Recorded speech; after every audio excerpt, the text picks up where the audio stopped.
right, good morning or afternoon, everyone. I see we're just joining. So we're gonna wait just a few more minutes before we officially get started. But in the meantime, if you want to type in the chat where you're joining from, we always like to see where everyone's located. I'm in Flagstaff, just to kick us off. New York, Texas, Seattle, Rachel. Hello, Patrick. Awesome. BC, Vermont, Massachusetts. Got some East Coasters here. Awesome. Welcome to everyone. All right. We're just going to wait. Iowa, Santa Barbara, some California. So we're just going to wait one more minute or so before I kick it off to Britt and Rachel. But in the meantime, my name is Stephanie. I'm head of customer success at Voodle. And before, again, I pass it over, I just want to talk about a few housekeeping things. So I know we've probably been on a lot of webinars over this past year. So we want to make this webinar fun, interactive. So feel free to use the chat, ask questions, make comments, engage. We want to hear from you. This is for you. So let us know what you're thinking. I'll be monitoring questions in the chat. So if we don't get to them as you ask them, we will have time for Rachel and Britt to address them. And if we don't get to all the questions, we'll send out an email at the end with answers to all of those questions. So without further ado, let's get started. I will pass the talking stick to Rachel and Britt. And let's get this party started. Great. I will take the talking stick. Welcome, everybody. I'm Rachel Lanham, Chief Customer Officer at Voodle. So I work with Stephanie. I spent my life really in the digital innovation space trying to help solve big business problems in the world of marketing, in the world of digital health, virtual reality, and now with Voodle, we're focused on solving challenges for the future of work, including the topic we're talking about today, which is our hybrid workplace report.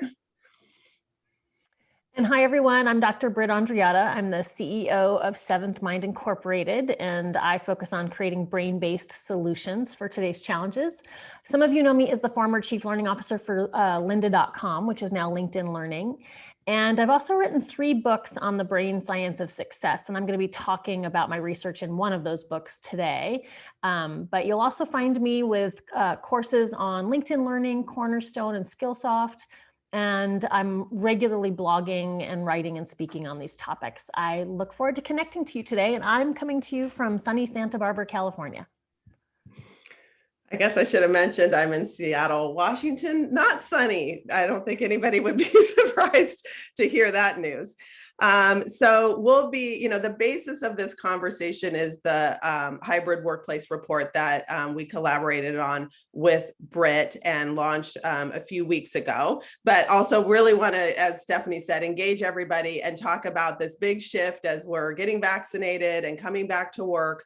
What this new kind of future of work and hybrid work will look like. So just a little bit about the study. It's a combination of a survey that we did to 800 US-based tech workers that were working remotely at the time of the survey, which was earlier this year. And maybe those charts are hard to see. Suffice it to say that we have a good mix of different roles, executives, marketers, engineers, leaders, good gender balance, a lot of kind of representation across different groups, whether that's age or ethnicity. So we really got a good mix in terms of who responded to the survey. And then on top of the survey, we blended in a lot of expertise and research across our industry, thought leaders like GitLab, in this space, Dropbox, who was one of the first to come out with this virtual first approach as the pandemic was raging there. And then, of course, academics and academia from different researchers. So all of this came together to create the report that you have access to. Stephanie will put a link in the chat if you need to download it if you haven't seen it yet, but we'll hit the highlights today. So just to start things off, we wanted to do a quick poll. Stephanie, are you launching that or am I forget? Yeah, I will launch the poll right now. Yeah, so these were two questions that we asked in the survey. And so we wanted to see for this group how you guys answered the same thing. So how were you operating before the pandemic? And then now that we're returning to office, how would you like it to be? And again, this was fielded in the February-March timeframe. And so we got, nobody knew exactly what their work would be, but what do you want it to look like after the pandemic? And just as those answers are coming in our report, what we found was, of course, in person was much more prevalent before the pandemic, almost 60%. And you see is what people are desiring as they come back, only 11% are saying they want to be 100% in person. And obviously the vast majority are saying they really want a hybrid model, meaning they want flexibility, sometimes in the office, sometimes at home, sort of a mix. And the remote did have the full remote did have a shift. I think as people learned about what it's like to be fully remote, there is that lift, but really the big movement is in hybrid. So Stephanie, how are we looking in our survey that we just took with our attendees here? So what we're seeing is before the pandemic, most people were fully in person, and well, no, most people were sometimes in person, sometimes working remotely, with the second one being fully in person. And with where we're at with the second question, it looks like 68% are in that hybrid preference. So wanting to be more of that hybrid work environment. So we're in the right place. Yeah, I see 0% want to be fully in person. And of course, this is an event about hybrid work. So of course it might be a little skewed, but just interesting to see that. So in our report, what we really, as we looked at all of our insights, we found 5 main challenges that leaders face as we make this shift. Obviously people want it. So it's not like, it's something that management is forcing down on the employees. Rather, it's something employees are really demanding. But so it's happening. But what are the challenges you need to face as you make that transition? And then second, what are some really, tangible things you can do right away as you're making this shift to set yourself up for success? So that's the framework of the report and the framework of this discussion as well. So we'll start off with those 5 challenges. First, I'll just let you know what they are. The first is around kind of the war for talent. And if you're not, supporting this new way of working, you may put yourself at a disadvantage as it relates to recruiting. The next one is really around culture, and the things that we believed made a great culture aren't really what we thought. And that's really been upended. Inclusion, belonging, certainly words that we were talking a lot about pre-pandemic. So not a new concept whatsoever, but getting it right and being more deliberate about it is really the name of the game today. And this desire, this nostalgia, I want to go back to normal. I want to go back to the good old days. Some things that we found in our research, both our surveys and the external research, is the good old days weren't always so good. For every group. And so just snapping back to the old way may only suit certain groups, and you need to kind of keep that in mind. And finally, we'll talk about tools, how the current tool set may not really fit the bill for this new way of working, because most tools that we use were made pre-pandemic. So we'll just dive right into challenge number 1, which is around this kind of being competitive in the the marketplace for employees.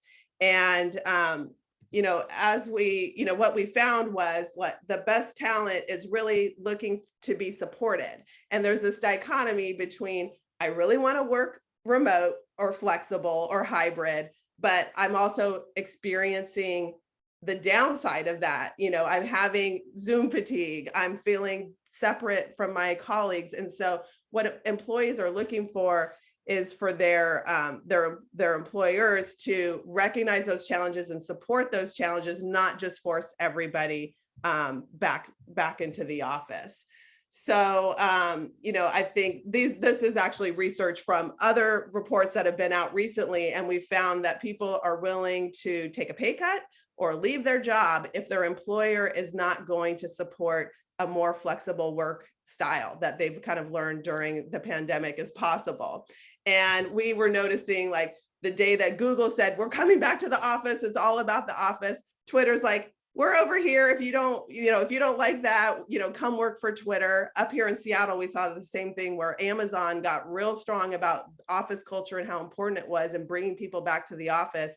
And Zillow immediately was like, who is a big employer here in this market, like, hey, we're fully distributed and we will support you no matter where you want to work. And so it's creating really these battle lines of, companies that are supporting this new way of working or going after their competitors. And really, when I talk about the challenges that our employees are facing, it's very specific, and there's things that employers can do to support. So this specific question from our survey really kind of highlights some of the key challenges. So they're feeling like they can be more productive when they have deeper personal connections with the people that they work with, but they're also finding it difficult to maintain that in this remote environment. And they feel like their company culture has suffered since the pandemic began, and they are frustrated with the tool set. So things have to change, things have to be addressed in order to succeed in this new world. And then throughout this presentation, in the report, we reference a lot of my research, which comes from my book, Wired to Connect. So I'm just going to verbally share some of it, but you'll have some highlights there. And then if you want to do a deeper dive into any of the studies that I mentioned or whatever, make sure you pick up a copy of the book. Rachel, you can go ahead and move the slide forward. There you go. So the research on teams is really, really clear. We see study after study that shows that we really are a tribal species, and that a lot of our biology is dedicated to helping us live and work in communities. And that was really strained during this last year, where normally being in person was then pulled. And even people who are normally remote, now everyone was remote. So we've been going through a lot this last year. But what's really interesting is that our biology really is built to help us read emotion in others, communicate more effectively, develop connection, work in a collaborative manner. But a lot of those parts of our biology really function best when we're in person. And they do okay when we can see each other, but they really get strained when we move to text-only communication. And then the other thing I would just say is that at work, we build a trust a lot in those small moments, those water cooler conversations and those spontaneous moments of connection where you just bump into someone and you're like, hey, what did you do this weekend? Or how's your dog doing? I know he was struggling a little bit. And we haven't been able to have those spontaneous moments. And that is really straining teams that were really in good shape before the pandemic began. What we know is when relationship building is shortchanged, it's harder for people to build trust, and that can lead to more conflict and decreased productivity. And ultimately, people like to work where they feel connected. So we actually have seen a lot of people jumping jobs do a lot to the strain that was put on relationships during this past year. Absolutely. Okay, so moving on to challenge number 2, really around culture. Our headline here, traditional corporate culture has been upended. The office perks are really in some ways being exposed as the crutch that they were, that, it kind of was like, frosting over a cake that maybe didn't have that foundation of a really strong culture, mission, vision, and values. And I remember seeing one survey where it's like, I think it was of Google employees, where they have obviously the most amazing perks and benefits and, massages on site and amazing food. And only 5% of the employees reported actually missing those perks. What they really missed were the humans, that human connection with the other people that they work with. And we talked to Sid Subranji, who's the co-founder and CEO of GitLab, and he said, leaders who built their businesses and offices counted on shared space to act as a glue for culture and as a stopgap for inefficiencies in communication systems and processes.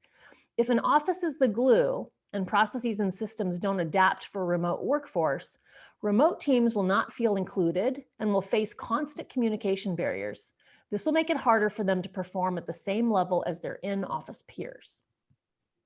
Exactly. And we saw that in our survey, where, again, it's not the ping pong tables they miss, but it's lack of human connection and coworker interaction, burnout, Zoom fatigue, and the ability to collaborate with team members. These are ranked by our survey respondents, the most challenging aspects of this new remote work. And again, this is, a survey that was taken February, March, where everybody really was pretty much working at home and who responded to this survey. And these were really the highlights. So I want to share a little bit from my research about team brains, and neuroscientists have discovered a lot of amazing things, but there's 3 things I kind of want to walk you through. The first is neural synchrony, which is how our brain regions and brain waves come into an amazing alignment. And that gives us a biological marker for kind of measuring team performance. Rachel, can you animate the slide? Thank you.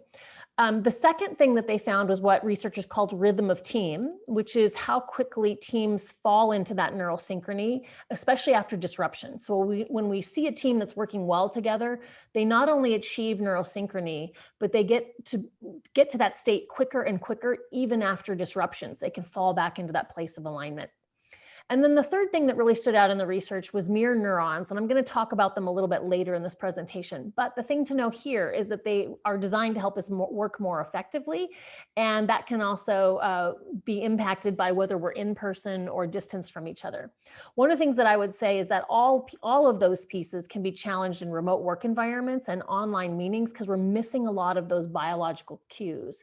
So before, we used to work like this. We were in each other's presence. We were picking up about a lot about each other. And in fact, scientists aren't totally sure how we achieve neural synchrony. They don't know if stuff passes between us. We do know that pheromones are, a legit thing that happens biologically, which is part of how we communicate with each other. And then we had to move to this kind of communication where we're all 1 inch head, shoulder and head only on a screen. And while this helped us keep work moving during the pandemic, and it was obviously necessary for our survival, it didn't necessarily support and augment the connections that teams build with each other. So teams that were in good shape probably kind of made it through this strange time. But for example, if you onboarded new employees during this last 1.5 years, which I'm sure you have, you might want to think about reboarding them or onboarding them again once we are able to come back together in more different ways. And I think that really aligns with this next challenge around how important inclusion and belonging is. And we say more than ever, obviously a hot topic, but being more deliberate about it, it's just not going to happen automatically by all being in the same room to help people feel like they can bring their whole selves to work. So calls for this, a more deliberate approach are really growing louder as the remote work setups were making the issues even bigger than they were in the past. So for example, in our survey, we found that employees were really feeling overlooked, that in a video call, they felt like their voice could not be heard. And, there's people that kind of take up a lot of the airspace during a call, and there's other people that might be more challenged to speak, and they're just feeling like totally run over in this, like Britt said, these little squares on a screen. And they're also even more so noticing that certain colleagues of theirs voices are going unheard. And that really chips away at this feeling of inclusivity and that that my voice is important. And they're also reporting this difficulty of creating and maintaining these authentic relationships. So while they really want to work in a flexible work environment, they're seeing these issues, and it's up to the leaders to really deliver new solutions. Yeah, and again, we wanted to invite a lot of voices into this conversation. So we spoke with Cole Brown, who's the VP of People Experience and Tech for Amazon, and she said DEI, meaning your diversity and inclusion initiatives, isn't easy, and it's not a project with a finish line. In fact, I believe if you do it right, building and maintaining an inclusive culture will never have an end date. And then we also spoke to Rachel Montañez, who's a speaker and expert on career burnout. She said women and people of color who are already uneasy about workplace equity and feel insecure, uncomfortable with their appearance, or concerned with the setup of their remote work environment may feel pressured by video calls. There's also the fact of presentism, presentism, where people feel like they need to have their video on so it doesn't seem like they're non-compliant or hiding something. So these are issues she brought to the forefront as we think about what does it mean to be inclusive and create a place of belonging in this new environment. Exactly. And, you guys know this stuff probably more than anybody, but, this comes out of Microsoft, that employees with a strong sense of belonging are 6 times more likely to be engaged. And we know how important employee engagement is to productivity, to retention, all of those things. So in turn, this came out of a SHRM report. Belonging has just a high correlation to business outcomes and productivity, retention, all of those things. It's not just so people feel good, but it's actually really a business imperative that people feel like they can bring their whole selves to work and feel included. And again, my research into the neuroscience of teams really highlighted this. It turns out that our brains are highly tuned to where we are in a group. It's part of our tribal species days where it was tied to our survival. And if the group was kind of moving us to the edge and we were under the threat of being excluded or ousted from the group, our chances of survival were very, very slim. So parts of our biology are dedicated to paying attention to where we are in the group. And we can feel when we're moving to the edges, which is, of course, is true for marginalized communities. One of the things that really stunned the neuroscientists who started looking at, okay, what happens when we experience exclusion? And they had people on MRI machines and kind of looking at what's going on in the brain. They were floored by this fact that what they discovered was exclusion lights up the same regions of the brain as physical pain. Think about that for a moment. What people are experiencing when they're excluded is as hurtful as being hit. And so they were so stunned by this, they did more studies and they found that it didn't matter if you were rejected by people who you didn't like. It didn't matter if, it was a mild exclusion. Over time, it just was really painful and had biological implications. Now, if you're wondering how many people feel that way, another study by Harvard found that 61% of employees feel pressure to cover some facet of their identity at work. And then it can break down to 83% of LGBTQ community feels this way, 79% of African-American Black people, 66% of women, 63% of Hispanic or Latinx people, 61% Asian Pacific Islander, and even 45% of heterosexual white men can feel a need to cover, perhaps because of a disability or a mental health issue. And so people are spending a lot of their time at work trying to cover some aspect because they fear being judged or excluded. And what we know is that this was kind of the underpinnings of, exclusion is an underpinning and part of racism and other forms of systemic oppression. And those are all forms of societal exclusion that can range up to very deadly consequences, right? So it's from feeling hurt to being physically hurt and even killed. And I think this is why George Floyd's murder created such an upswell of conversation and protest, not only in the United States, but around the world. And the conversation hasn't stopped. People are still pressing for change because I think the pandemic gave us a real sense of how much our communities matter and how not okay it is when people are not treated equally. And I'm sure you're still having these conversations in your workplace. So when we talk about belonging and inclusion, belonging is that feeling of being part of something and mattering to others. And how we get there is creating inclusion, which are intentional acts designed to help people feel part of something. So we know you've all been dealing with these conversations before the pandemic, and then there was probably increased pressure during the pandemic, particularly after the protests and everything. We wanted to hear from you. What are some things you've been doing around inclusion? So use the chat box and share what are some new things you tested or put in place in order to create inclusivity during the pandemic. So what were the ways you were kind of paying attention to how do we help people feel included, even though we're all apart from each other? And Stephanie's going to share some as they come in.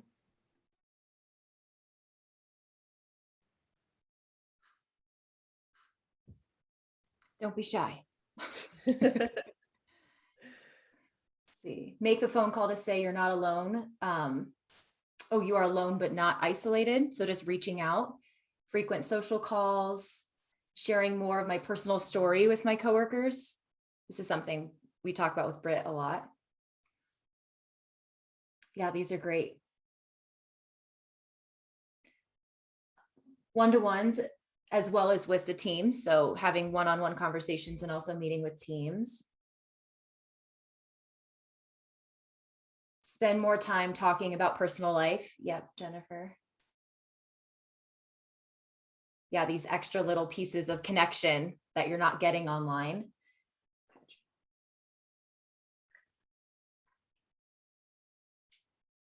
Asking coworkers to share their story. Yeah, inviting people in.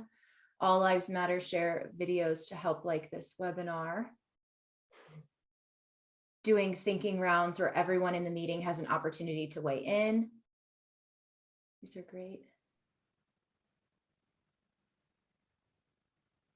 I have Great. a question. Did any of you do anything specifically around the protests? I know that some companies were having like listening tours and specifically talking about kind of what was happening around that point in time. I'm just wondering if any of you did that.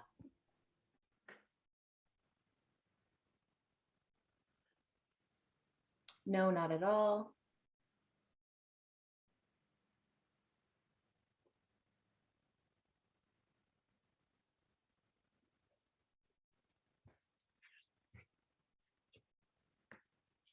I'm talking about the protests that happened after George Floyd's murder, where there was just week after week after week of the Black Lives Matter protests. And in a lot of companies that I was working with, employees really wanted to talk about it. And so they were having a lot of kind of impromptu D&I conversations around this moment in our history and what it meant for everyone. And I think also giving space, it's like based on where people are, if there's things people wanted to participate in, to give people space to do that. I heard a lot of that as well, not necessarily having like a forum internally, especially because we were all at home, but rather like making sure it's like, it's okay if you're feeling stressed, and it's okay if you want to go to, you know, a silent protest or something like that. So I heard a lot of that stuff. Stephanie, anything new, or should we move on? Yeah, I think some people said, Chrissy said they held DEI office hours for sharing and reflection. Frank said we discussed them frequency since we were building the cultural values while this was going on. Empower all people to be properly prepared and trained. Yeah, so a couple people did the words leaving, but move forward with some of those initiatives. Yeah. Awesome. Well, thanks. We wanted to kind of get everybody thinking and engaged here. We'll go through the last three challenges, or last two challenges. Fourth is around that return to normal. Everybody wants to get back to normal. And as I said in the intro, you know, the good old days weren't always like so good for everybody. And even when we moved to remote, there was this kind of idea of like, well, we'll just cut and paste the office environment and put it into the virtual world and everything will be fine. If we had an in-person meeting, we'll just have a Zoom meeting. And it was just kind of this like find and replace into the cloud essentially. And I think what we found throughout this period was like, that's not always the best way to go about it. And things need to kind of be rethought and reinvented based on how we're working now. And the genie's out of the bottle. Nobody's going to be just like all back in the same room every day, 5 days a week. And we saw in our survey, as an example, people were looking for more async communication to improve their workday, to make them more productive, to, you know, kind of give them a break from, you know, these squares on the screen as Britt described it. You know, everybody doesn't need to be this 2-inch square all the time. Sometimes it just makes sense to express yourself in different ways and recognize we're in different time zones. We have, you know, responsibilities at home that may disrupt our workday. And by working asynchronous, you can be more inclusive and, you know, kind of relieve some of that exhaustion from the digital space. Yeah, and I mentioned earlier, I was going to talk a little bit more about mirror neurons. So mirror neurons are at play here, and they were discovered by accident when some researchers were working with monkeys, and they were taking a break, and one of the researchers was eating a snack, and he noticed that the monkey's brain was lighting up for the act of eating. And so they did a bunch more experiments. We realized that this is not just monkeys, but also humans. But we are built with these mirror neurons, and these mirror neurons help. Here's an example from the study where you can see that the observer has the regions of their brain lighting up too, not as strongly, but still lit up to mirror what's happening with the person they're observing. So we now know that mirror neurons do two really important things for us as a species. One, it drives observational learning. So we learn by watching people. And when we can watch a performer, somebody in our workplace do something really well, that really helps us gain that skill faster. In addition, it drives our empathy and connection. So we also have mirror neurons fire off when we see somebody having an emotion, which is why if your friend is kind of telling you a sad thing that they're going through and they start to tear up, you're going to feel yourself tear up. Or if your friend is giggling uncontrollably and it goes on for a little while, pretty soon you're going to be giggling too. So these mirror neurons serve a really strong biological purpose for us.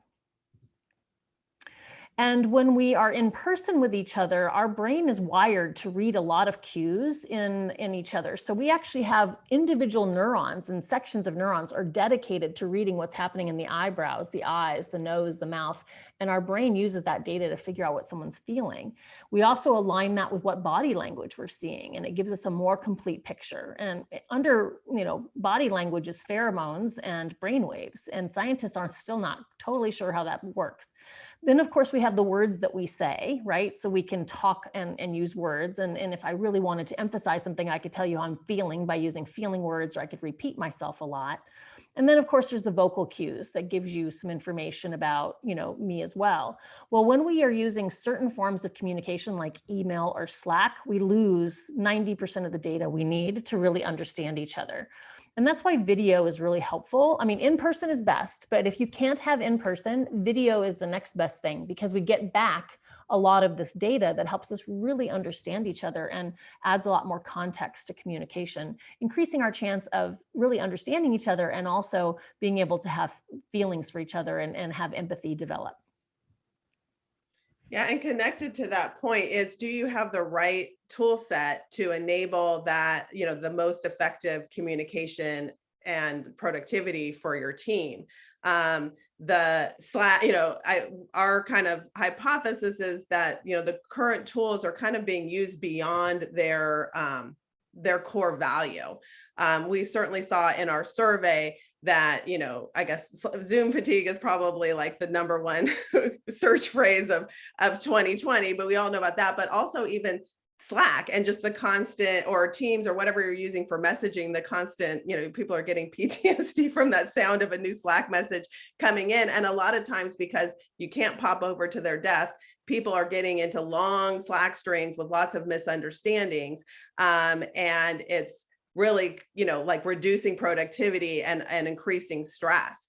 And the video calls have some downsides around, like, the video's over, and yes, you could have a recording of an hour-long meeting, but you're really not going to go back and look at that, and information can get lost. And of course, people are reporting that their energy and their productivity are declining when they have too many scheduled calls. And as we've looked into that, why is there something wrong? Why is there a problem? And that's really around the hybrid, how are these tools supporting hybrid work? So text-based chat is phenomenal for quick kind of transactional messaging, and can be very, very, a huge boost to productivity, but it can also create misunderstandings, constant interruptions, so an inability to do deep work, and endless strings. That's like, okay, let's stop. We have one customer who has a thing where it's just like, stop slacking and start voodling, because it's just like, at some point there's just too many messages there.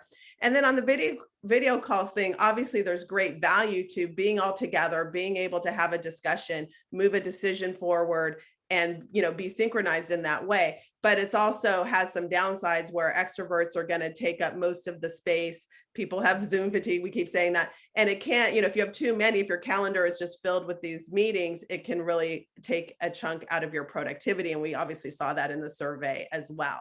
And what our goal is, people being seen and heard, not losing those ideas that might come up and get lost in Slack strings, or get lost in, a Zoom call that's now over, and really help people be aligned and connected. Yeah, speaking of Zoom fatigue, like people really were exhausted, and it's because biologically we have to work a lot harder to understand each other through a screen than we do in person. And then in addition, it's kind of like when all you have is a hammer, everything is a nail. And so Zoom was being used for everything. I kind of talk about how everyone talks about the kids having online education this year. No, that was not online education. That was in-person education shoved onto a Zoom meeting. And thank God for our teachers. I'm so happy that they did their work.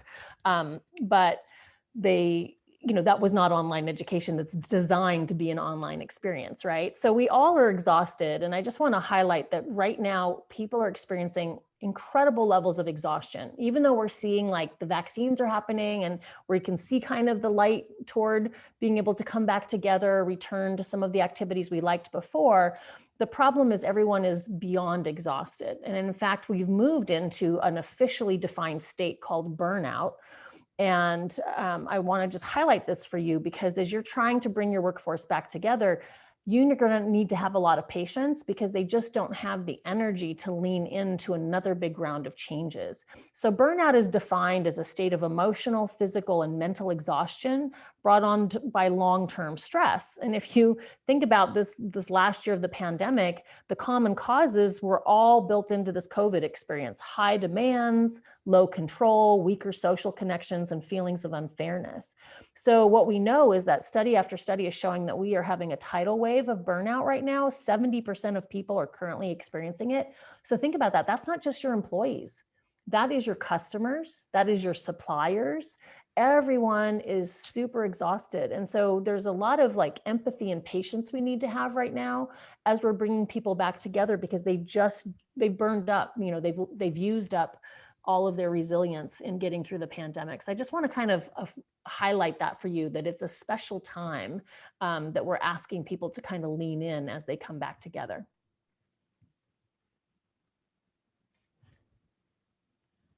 So right now we wanted to, before we go into the 3 solutions, we wanted to see if there's any questions that any of you had. So feel free to put them in the chat box and we'll answer them. But wondering if anything has popped up for you so far before we turn to the 3 solutions we're proposing. Yeah, feel free to put any additional questions in the chat. I had a couple here from Patrick. The first one is, I'm observing a lack of loyalty resulting in failed efficiency and mediocrity sets in. How does your business model engage a dynamic workforce again? Great question. So Patrick, those are exactly what happens when people are burned out. So part of what we're seeing is people are leaving their jobs just to get a break from how they're feeling in the pandemic. So we've actually seen a lot of people job hop or are planning to. And just what happens with burnout is you start to be able to not have empathy or compassion for others or yourself. The other thing that happens with burnout is you start to feel like you're not accomplishing anything. So you keep working and trying and you feel like you're not getting anywhere. And that's super demotivating.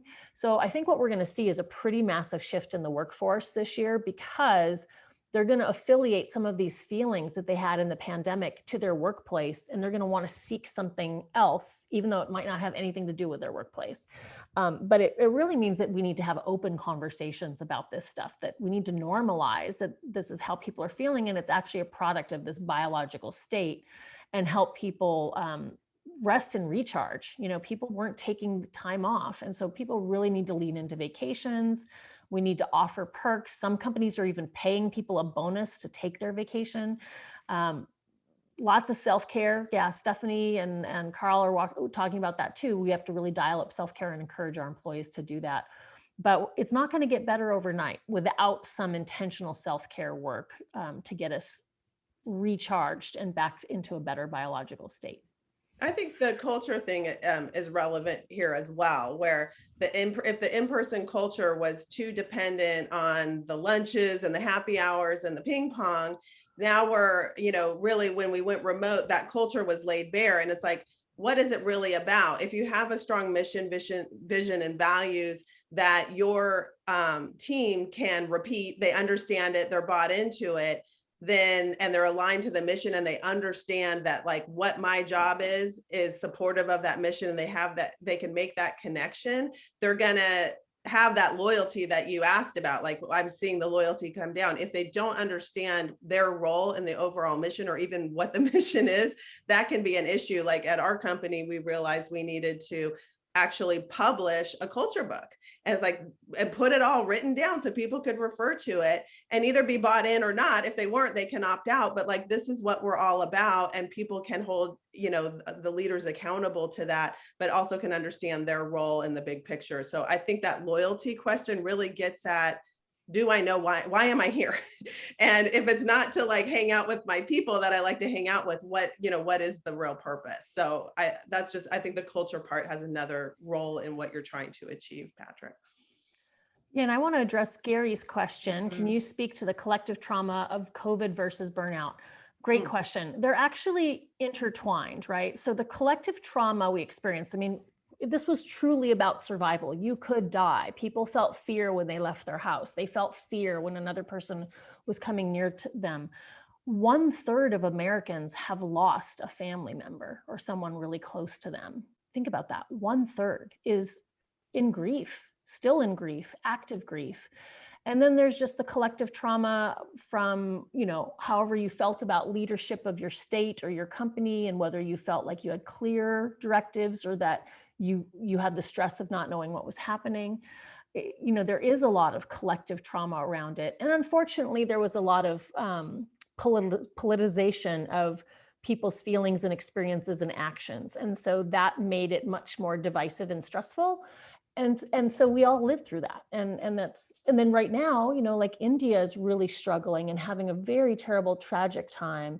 And we're so connected now as a world that when we see those images on television, our body is saying, that's part of my tribe too. So we're seeing and feeling this collective pain around the world in ways that have never happened before. So absolutely, there is trauma that we have all lived through, and it takes time to recover from trauma.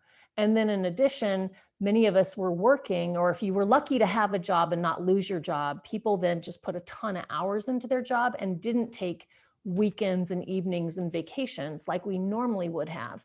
So we ended up leaning in a little too hard because there was nothing else to do. And for me, like, it made me feel more productive, like I can at least do this. And we burned ourselves out just with pure exhaustion. So they're intertwined and combined, but the bottom line is people are exhausted. And so we need to be mindful of that if we're going to ask them to go through more change in the coming weeks. They're crispy, they're tender, and we want to be mindful of that. Great. Thank you both. And if more questions pop up, keep them going. I'm still recording them. So if we don't get to them in the webinar, we will get to them via email after. So great questions. Thanks, everyone.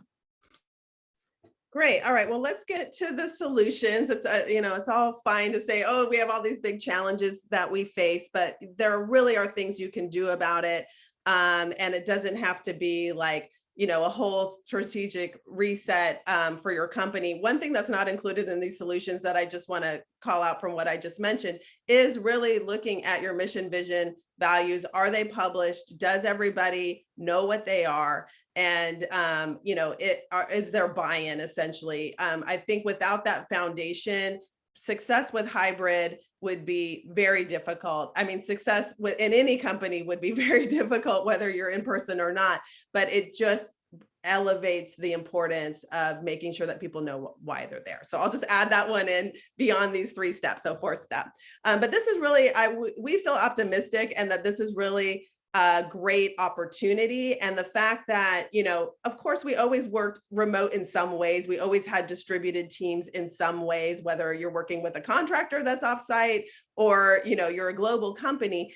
We always were working in a distributed fashion, but what really changed during the pandemic is everybody worked remote, and we were suddenly, from the CEO on down, having huge amounts of empathy for what that means, that word remote. And I was just listening to a webinar from Cisco where they talked about like just throwing away the word remote and just moving on to hybrid, because remote sounds disconnected, and I'm off on an island, and then there's some big nucleus that I'm, you know, in the center that people are separate from. So this idea of like that we've never worked this way before isn't correct. But what is true is that we suddenly realized that what it was like if we weren't a remote worker. Everybody has that empathy. And people also, we were in a pandemic, but they were able to kind of see that like there's going to be huge value of having a more flexible schedule once, the vaccines get in arms and we can, work from anywhere and all those kind of things. So it's a huge opportunity, and it's just about meeting the moment essentially.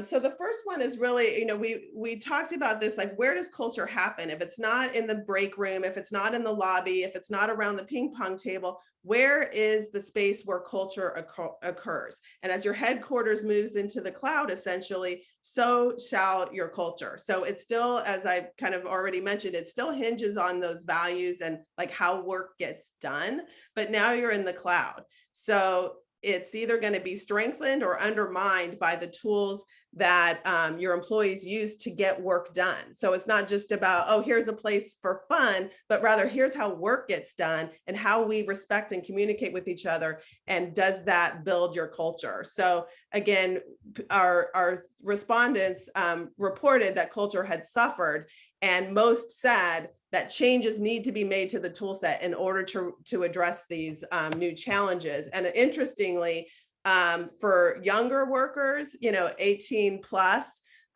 in Gen Z, so people that in the workplace, this number was 83%, meaning your up and coming workforce is even more interested in new tools and feeling like what they have in place right now is not serving their needs. And so thinking about where do people collect digitally in order to feel aligned and feel part of the culture?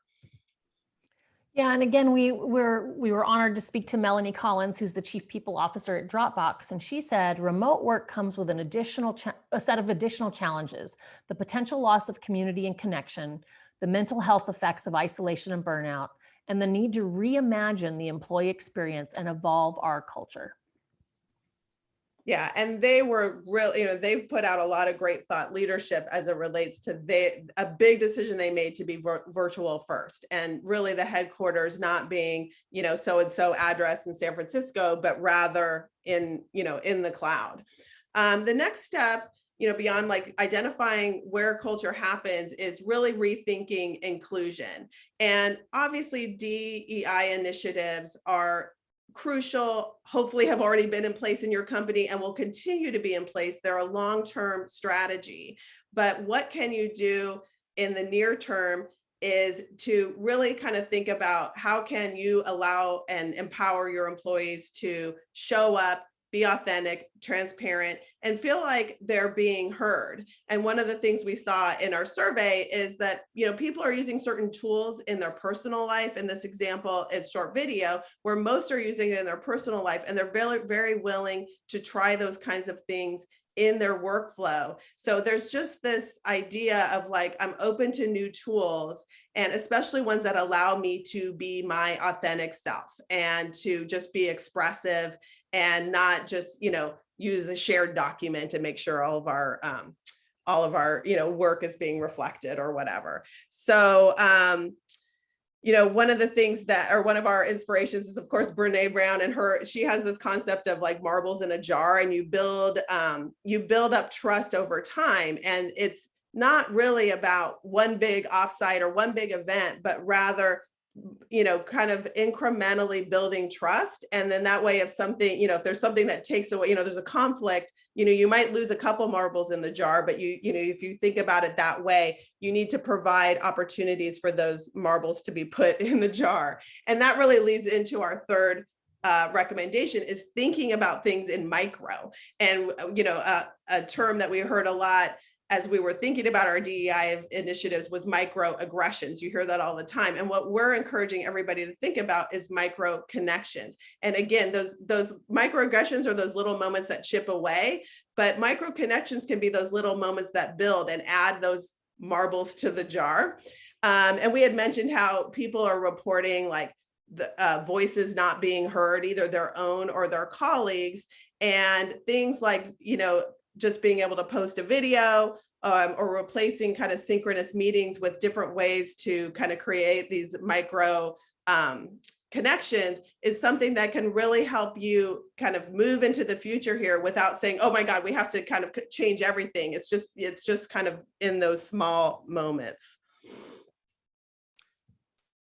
So just a little bit about what we do and how we're trying to address these challenges, especially those three that we just laid out, is really to provide a new culture space using short video where people can, in small moments, share a bit about themselves, as well as be connected to others. So this is Voodle. It's a place where you can just post short videos. We kind of call it TikTok for work, as a more as a joke than anything, but it's short video for work. You can post videos. There's transcripts. You can like and make people feel like they've been seen and heard. You can comment. We even have things like being able to see who's viewed, who hasn't, this kind of connection wheel to get that feeling of being seen and heard, word clouds, things to really make you kind of feel this like bubbling up of connectivity.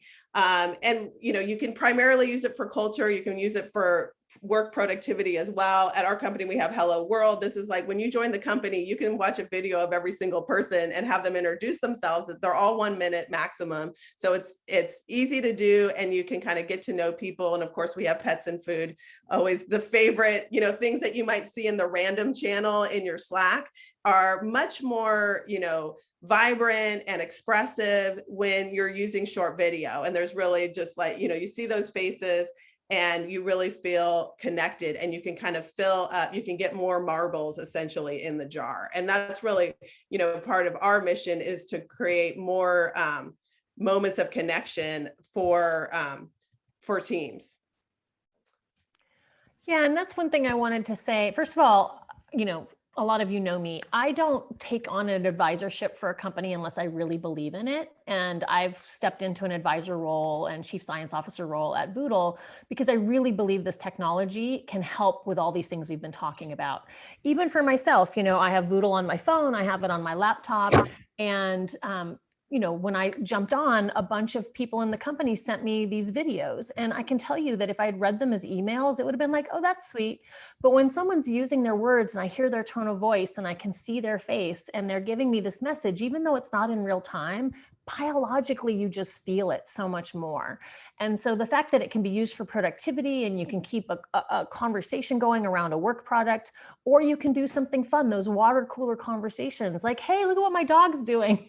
Those are these little moments of connection. And I think this is why it's so important that we rethink this, because what the pandemic exposed was a lot of our productivity tools kept remote workers isolated.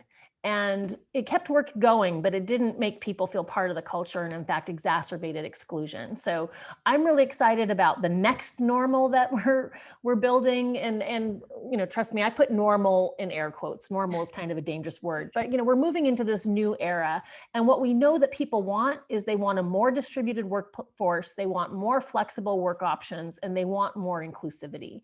And those are all great things. Those are going to make our companies better. And the reason why we subtitled this report, "The Unprecedented Opportunity to Revolutionize Work," is because it's true. We're at this moment where a lot of our old habits and ways of doing things have been broken or upended, and we can either recreate them in the way that they were, or we can really use this opportunity to build something new and way better.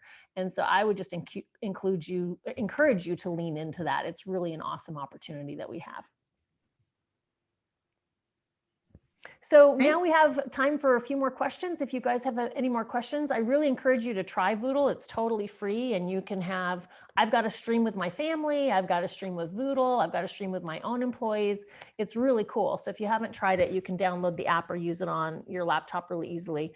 But we are here to answer your questions about anything you still would like to know about. And Stephanie, I think you've been tracking them. Yes. So one came up specifically about Voodle. So I figured we can start with that one. Patrick says, can Voodle build the relationship factor via remote control? Can you master that function? As a disability advocate, this neglected portion of society is left out in the worst ways. I utilize CapTel, but even the transcribers were unavailable. So just figured we could speak on that. Yeah, I mean, I think I don't know I'm not familiar with CapTel, so I don't know all the details, but I think certainly from a mission perspective, we feel like, using that selfie camera, whether it's on your computer or on your phone, and being able to just be, to express yourself. It's not just around being able to have your voice heard, but it's like if you're more introverted, or if English is a second language, or all those different things, or you want to just read the transcript versus watch the video. We really, and there's closed captioning as well.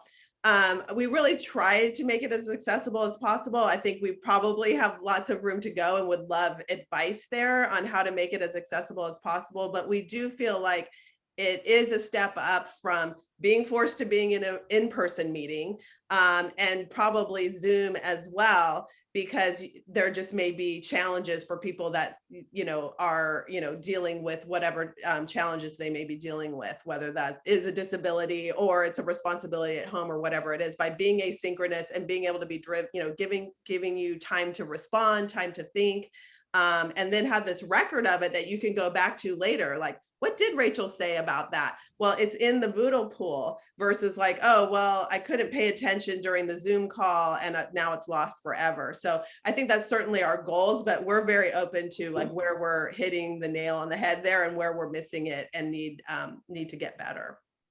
Yeah, and I would say that the transcription system in Voodle is really quite accurate. It misses a couple things, but it's amazingly accurate and it's really fast. So Patrick, to your point, I think it could work really well for that kind of instantaneous ability to see what people are saying in addition to just hearing it or not being able to hear it. Mm-hmm.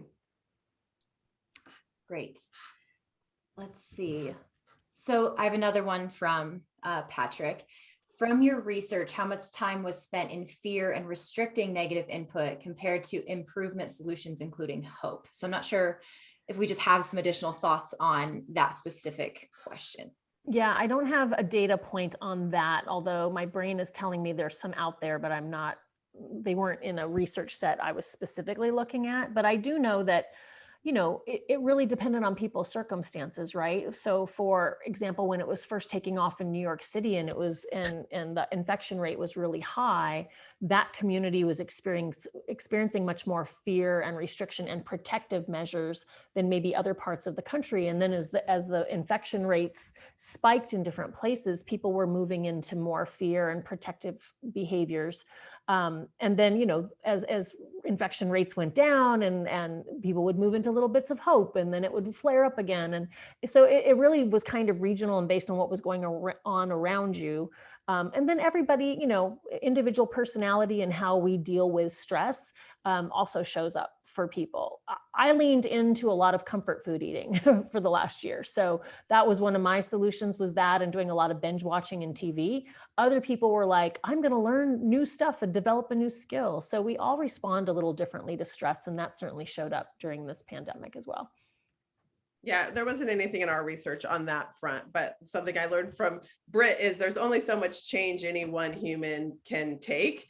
And if everything's very like stable in your home and you don't know anybody who's sick from COVID, you might be able to take a little bit more than, a colleague who is experiencing a lot of change in a lot of different ways. And so that's something where it's like, change is hard and it's not evenly distributed in terms of how hard it is something that I've learned from Britt.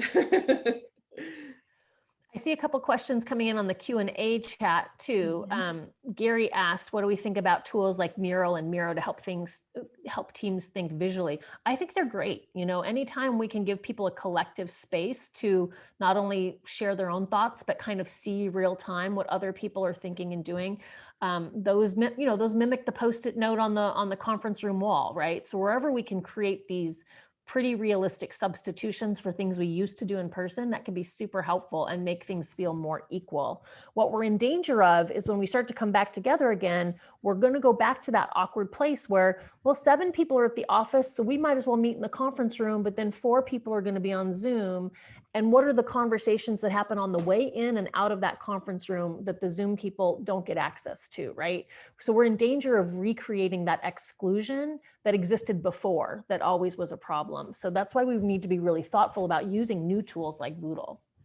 Yeah, and I think Miro is a great example where it's like, yeah, okay, if we're back in the office, don't write on the whiteboard, open up the Miro, and that way the people who are in other locations, other time zones can jump in and experience it as well. So yeah, we're big fans of Miro over here. I haven't tried Miro yet, but same idea. Any other? I guess we're right at 11 on the West Coast. Yes, I think we got all of the questions, and if I missed any, feel free to place them in the chat. Carl, we will be sending you a copy of the webinar, so be on the lookout in your email for that. And yeah. I think Jennifer Wadsworth asked if Voodle can be integrated into intranets or other Oh. company systems. So there's one more tool to go to. I just want to make sure you guys saw that. Oh yeah, we can follow up on that. We have some integrations. We have an integration with Slack. Microsoft Teams is coming soon, and it'll become more componentized over time. So I don't know exact intranet, but let's follow up, Stephanie, with her. yes. Thank you guys so much. Thanks for joining, and hopefully everybody got their hands on the report. We would love feedback. And of course, as Britt said, try Voodle for free and see if it can help create those micro moments for you and your company to kind of keep the culture going. And thank you, Britt. Thank you, Rachel. Bye, everyone. Bye.